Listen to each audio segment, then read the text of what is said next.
Chegamos a mais um momento de umas pequenas reflexões que tem como tema quem não tiver pecados.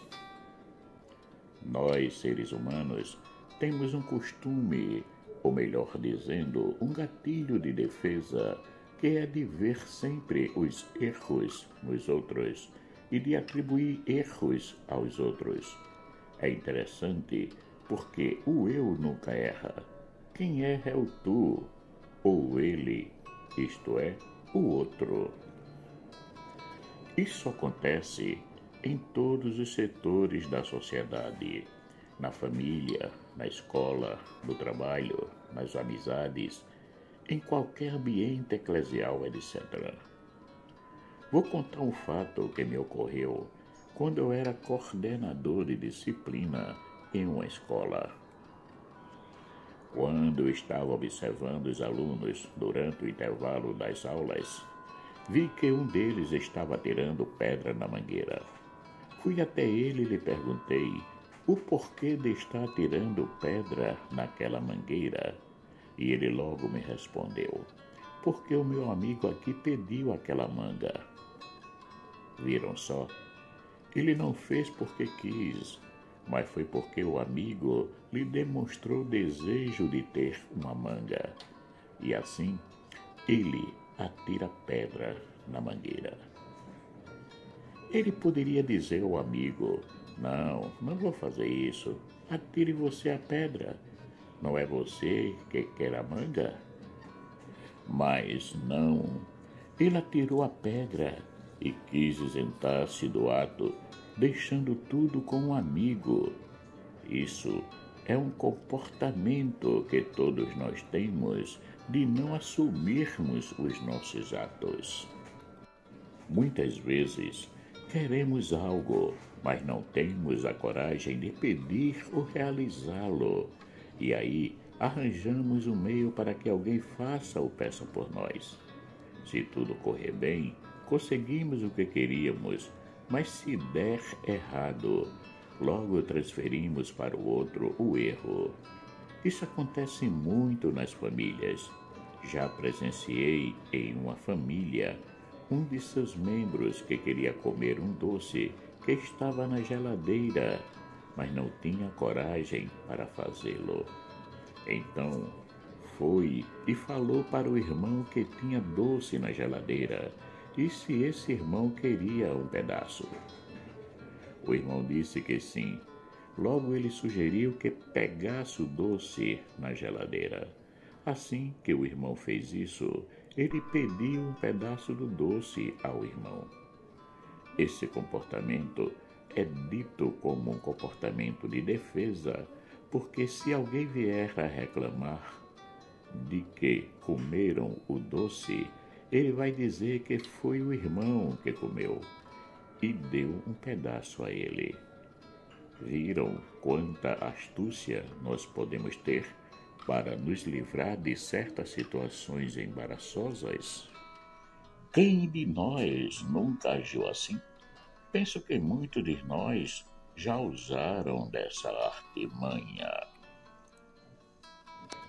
Pois é, Jesus nos coloca diante de um dilema. Quem é verdadeiramente perfeito? Aquele que segue a lei e os profetas?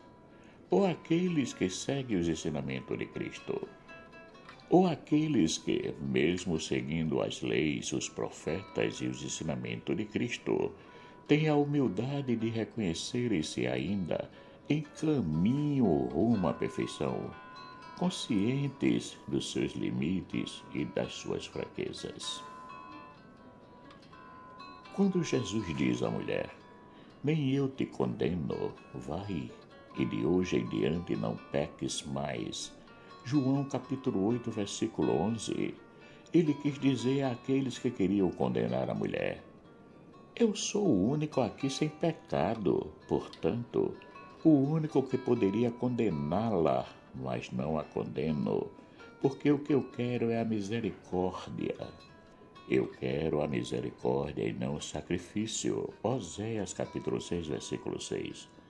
Eu não vim chamar os justos, mas os pecadores. Mateus capítulo 9, versículo 13.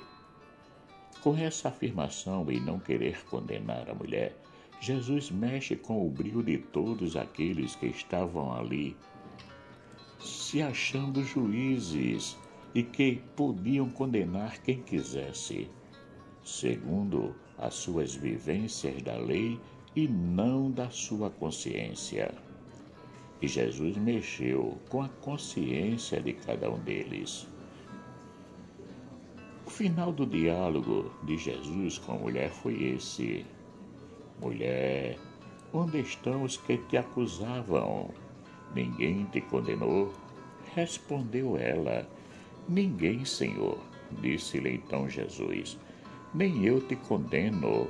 Vai e não tornes a pecar. João capítulo 8, versículos de 10 a 11. Mesmo sabendo da nossa fraqueza, ele acredita na nossa capacidade de viver o bem, o amor. Um verdadeiro cristão não se gaba da sua capacidade, dos seus feitos, porque ele sabe que tudo que faz não são méritos puramente seus, mas são graças recebidas e atuadas nele pelo Espírito Santo. E ele vos dará outro Paráclito, o Espírito da Verdade. João capítulo 14, versículo 16 e 17. Ou como Paulo nos disse: Já não sou eu que vivo, mas é Cristo que vive em mim. Gálatas capítulo 2, versículo 20. Como vemos, Deus é sempre o autor de todas as coisas. Nada fazemos sem a sua graça. É pura ilusão nos sentirmos o faz de tudo. Aquele que, se não estiver presente, nada acontece. Quando, na verdade, somos instrumento da graça de Deus para todos aqueles que estão ao nosso redor. A nossa missão é de testemunhar Cristo onde quer que estejamos. Portanto, por que ficamos apontando os erros dos outros, quando na verdade somos todos, sem exceção, frágeis e pecadores, e que somente a graça é que nos sustenta e nos mantém de pé?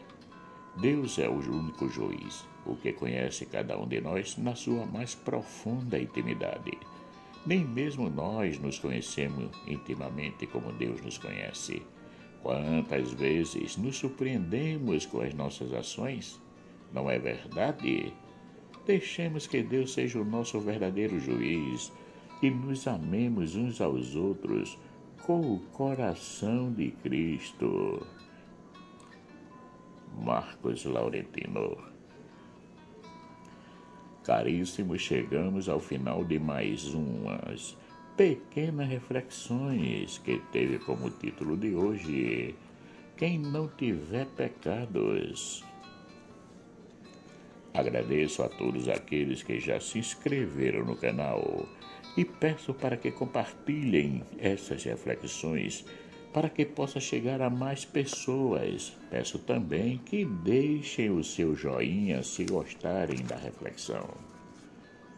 Peço àqueles que ainda não se inscreveram no canal que se inscrevam, porque assim nos ajuda a mantê-lo ativo e pronto para receber mais e mais reflexões. Que o nosso eterno Pai, rico em misericórdia, bondade e amor, nos dê um excelente dia. Amém.